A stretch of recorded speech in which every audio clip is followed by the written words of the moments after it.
Hey, what up, y'all? I'm SSWIII, better known as Switzon The Great. Um, Hope everyone's doing well. I want to talk about my latest music catalog that I'm building for myself and for the world. First and foremost, I say that from my heart that it's definitely for me first. And it's loud outside. It's really loud. The streets. Um, okay, where was I? Oh yeah, talking about my music catalog. So I started releasing singles in the beginning of this year in 2026. Usually I drop, smaller EP projects. So lately I've been dropping a lot of singles, right? And I really started full throttle, full force in January.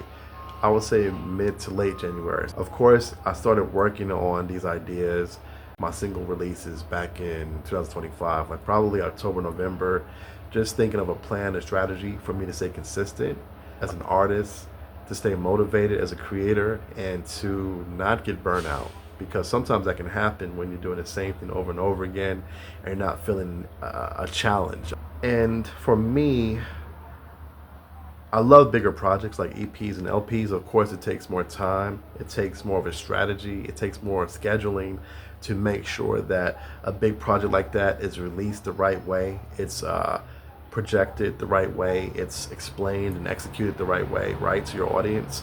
But with singles, I look at them as like mini passion projects, an opportunity to push my graphic design and art direction skills in terms of making album cover art, the visuals, the visualizers, and finding really cool creative ways to share with people all over the world.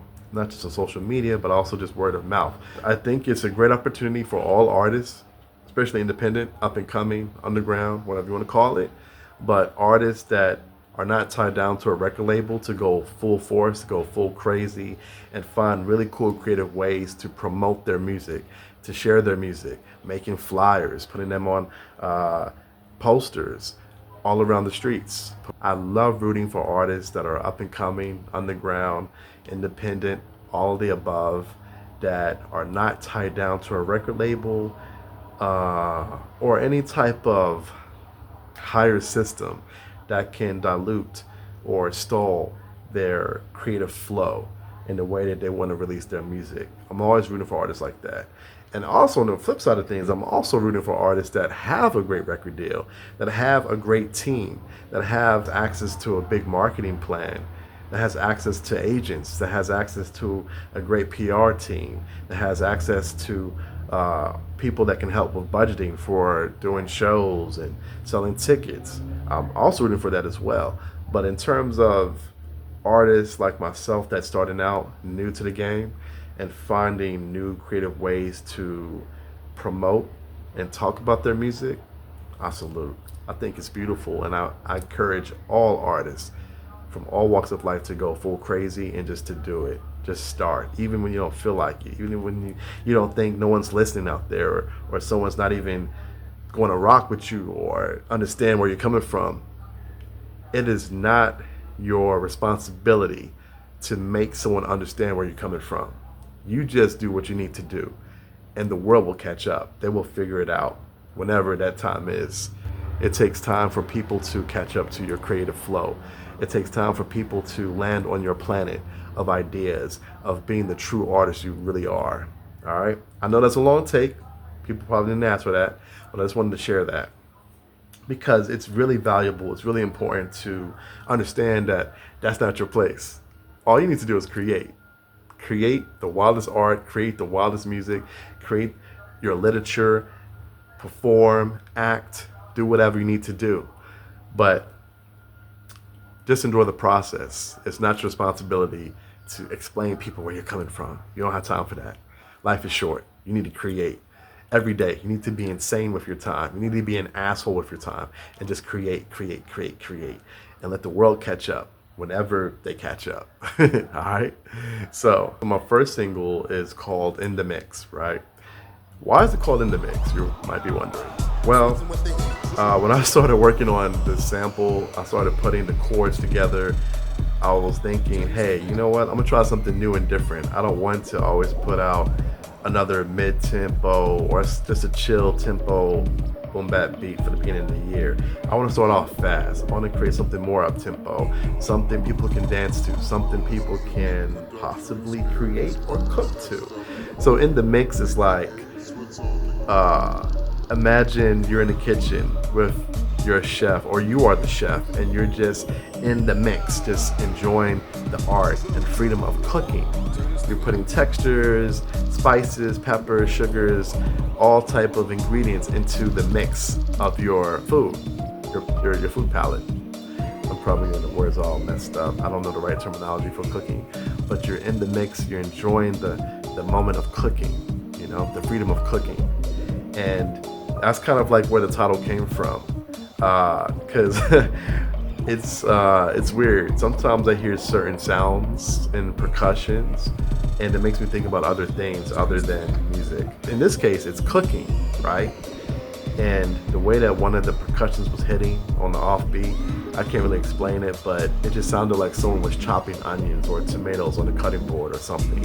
And it gave me the push to call it, chef's kiss in the moment, in the mix. And it just made sense. So yeah, that's the first track that I released of 2026 in January. Switzon what they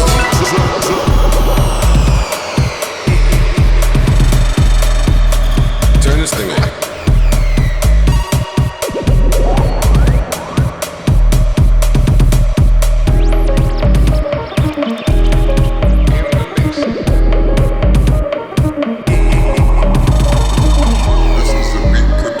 Experience by SSWIII, aka Switzon The Great.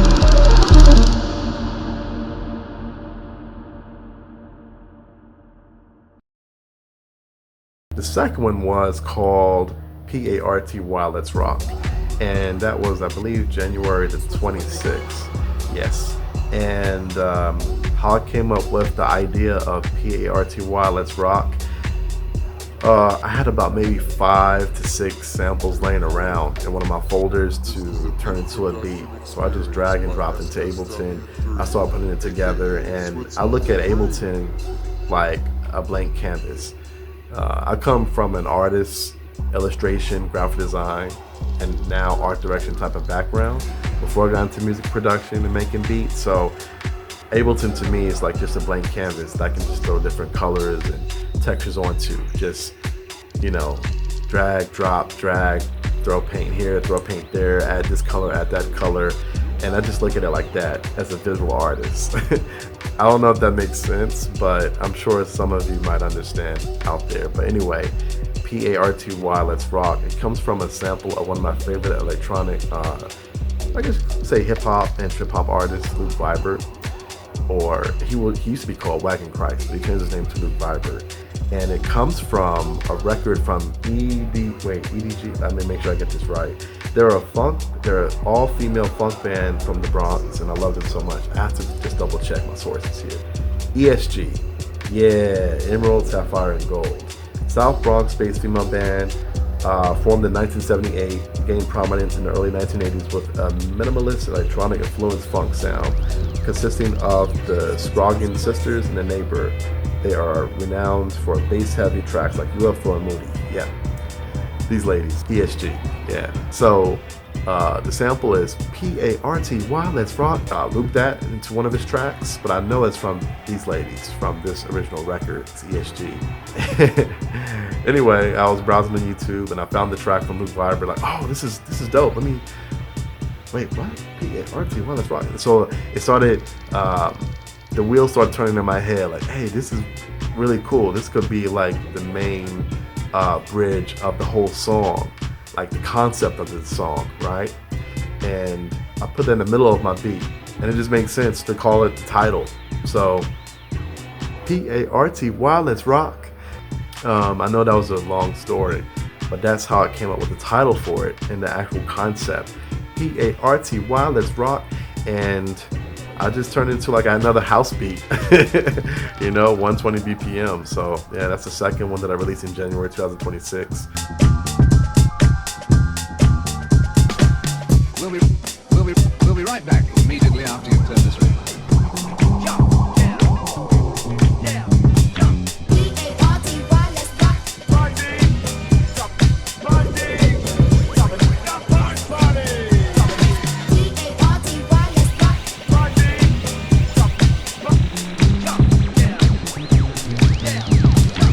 And the last one was a really fun collaborative project with my homeboy SSWIII. It's from one of my original singles called Taboo.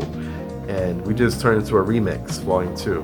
And with his dope electronic house style, we put it together with my house style. Like I said, I'm new to making house beats, but we were able to cohesively put our creative ideas, thoughts, and music melody worlds together, and it just formed so beautifully. It's a really beautiful song. He created the actual tempo, the beat of Taboo Volume 2, and I just added my swirl signature sounds and percussions in the mix. And yeah, it's like the first track in the mix. It's just like a chef, you're just mixing it all together.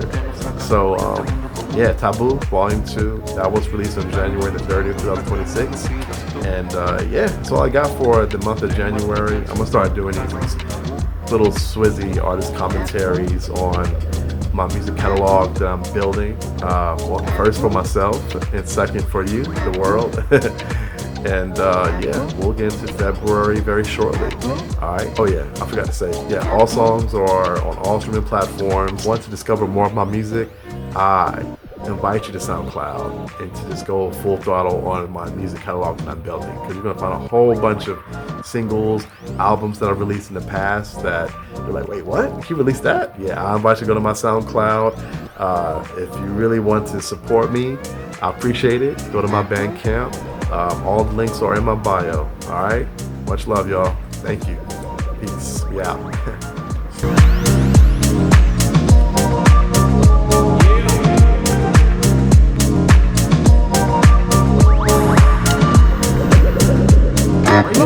Hey yo, Switzon, that's crazy.